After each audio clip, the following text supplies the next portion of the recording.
Gedeo left. The second day was counted, and on the third day, Megs entered from the left. She stood up from the class and kept going back and forth to the director, asking why Gedeo disappeared, but she couldn't get an answer.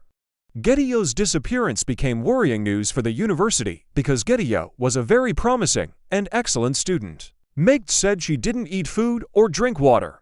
She focused, got up from her studies, and was trembling. Even though she had no fever, she was happy because what she did was somewhat audible. Although her love didn't seem mutual, her eyes were the food of love.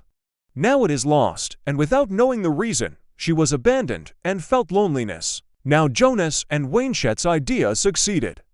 To win the game they started, one of their tricks was removed. It is hard to imagine when this chaos will end. Megs was lying down alone in the dorm, trembling and shivering. Then the students came, and they all rested in their places. Wainshet, however, did not accept this disturbed state of hers. She did not accept it just for herself, but started to accept it for Babsa. Niberhan was watching Megs's condition.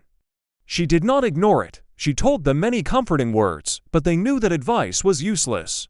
Only a solution would help. Then Sada went to Wainshet's place. Waina, however, said, "By Allah, even a little bit of shame is missing." She said, "Go ahead." Megs said, "My patience is gone." She said, "Party. Today is the first month that Mickey and I are known." Megs said, "No, for the future. If you make peace with the man you married, you will be respected by all. Where will light remain if you laugh at it?" Then Waina went to the bed where Megs was sleeping, saying she was sick and trembling. Megs said, "Why don't you start a new life with Jonas?" "You have been deceived until now," Niberhan said. They entered from the left. "Oh, her enemy. He went badly. You must confirm yourself," she said. Megs said, "What are you doing? Jonas is my pure friend." Wainshet said, "I will destroy him." She shouted on the phone, "Enough, Megs, leave her." She took her bag and left. Then Niberhan wanted to continue the story, but Megs said, "I didn't ask about Gedeo." A classmate said, "I want to go with him." Sada and Burhan followed her.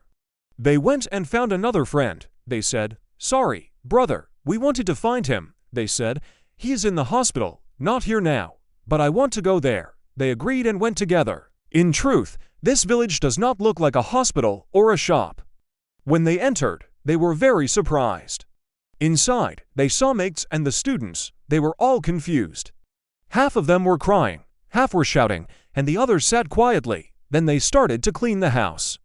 Most of them were students from the entrance. They were all crying and shouting. Then one came and asked what to order. They said, at this time, what they brought was to call for help. They said, "I don't want anything." They said, "What will happen if you enter?" They said, "He wants me." Then he came near and sat. When asked what he wanted, they said, "If you know anything about Gedeo, tell us." "About Suma, I am very sad." She said, "What you told me is something that a woman like you cannot keep." Megs said, "I don't understand what you are saying." She said, "I am going out for anyone." Then they got up. "I will continue to tell you. Gedeo left his studies because of you." Megs was very upset. Even though she didn't explain her forgiveness, she only told Gedeo's story. Megs told everything she heard. Megs asked Burhan, "Who is it? Who is it like this?" I said, "The one I loved." She told the situation of the one who fell.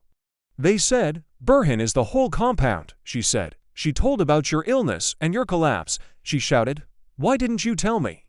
She knew that Gedeo was sick. She left her studies. Enough, she hated the studies. This is the part where she is angry, but her idea is with someone else. Then she stopped and left. Sada followed her. Megs said, "What is happening to you? At least think about your father and your family. You have lost your chance outside. What you are learning is to use the people and the country. Don't be lazy for 2 days. How will you manage your goal?" Sada got angry at her. Megs cried and said, "I can't bear it." I said, "I won't die." Sada said, "Megs, this is not a solution. If not, why don't you find the address and go?" Then they went together to find the address at the office.